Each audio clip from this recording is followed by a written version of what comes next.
Is this man just a televangelist or someone who breeds disdain and poisons impressionable minds? Does he simply preach Islam or distorts it? Does this man compares other religions to Islam or does he always try to belittle them? Today in this video we will talk about Zakir Naik, who is again in the spotlight after he turned up in the FIFA World Cup in Qatar. But before that, don't forget to like, share and subscribe to Oneindia. If you watch this man's televised address, a lot of time what usually happens is this. Someone in the audience asks a question and he invariably says, "Promise me you will convert to Islam if I answer your query." Then he goes to answer by quoting different verses from Hadith, Quran, as if he knows all the Islamic scriptures by heart. Has anybody ever bothered to cross-check whether what he says quoting those sources are indeed what he has said, or are those deliberate distortions to suit his narrative and aim? Zakir Naik was actually a doctor based out of Mumbai. He turned into an Islamic preacher after being influenced by Ahmad Didat, a Surat-born preacher who later settled in South Africa. Didat was known for his terror links and was said to even have met Osama bin Laden. Zakir Naik is the founder and president of the Islamic Research Foundation, which is banned in India.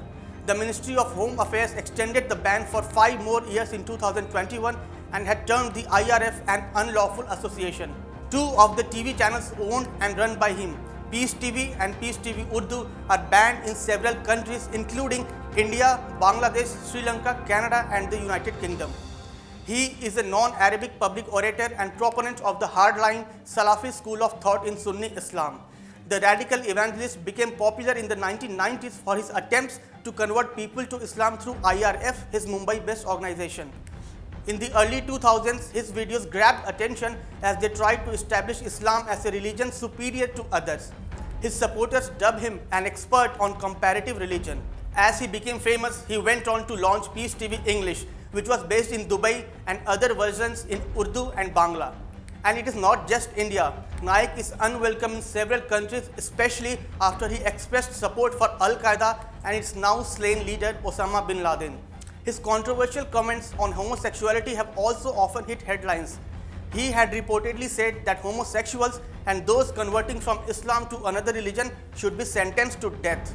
He has also endorsed domestic violence, saying that men have the right, and pay very close attention to this. This is the operative sentence here. Men have the right to beat up their wives gently. Apart from Al-Qaeda, he has also shown his support for the Islamic State, lauding the destruction of non-Muslim religious places and the practice of keeping sex slaves.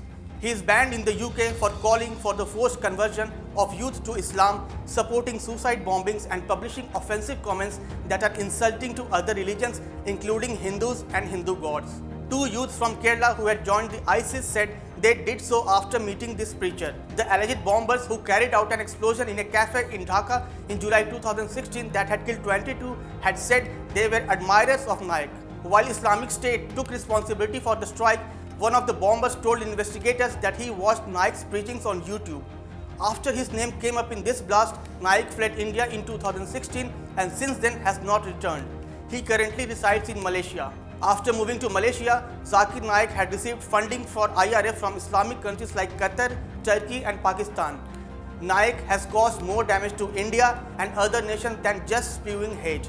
He faces money laundering charges and is accused of acquiring $28 million worth of criminal assets to buy property in India and finance events where he made provocative speeches. Furthermore, even investigation into the Delhi riots had revealed that one of the accused, Khalid Safi, had met Naik abroad and had sought his support for spreading his agenda. Earlier this year, it was alleged that IIT graduate Murtaza Ahmad Abbasi, who had attacked 2 constables with a sharp-edged weapon outside the Gorakhnath temple in Uttar Pradesh, used to watch videos of Zakir Naik. The suspect too had links with the Islamic State. In May 2020, India had requested the extradition of Naik, who is living in exile in Malaysia and has a permanent residency there. But Malaysia has still not agreed to hand over Naik to Indian authorities. This was all about this man who has been spreading hate in the name of religious preachings. We hope you would like this new video. Thank you so much for watching. Subscribe to Oneindia channel and never miss an update.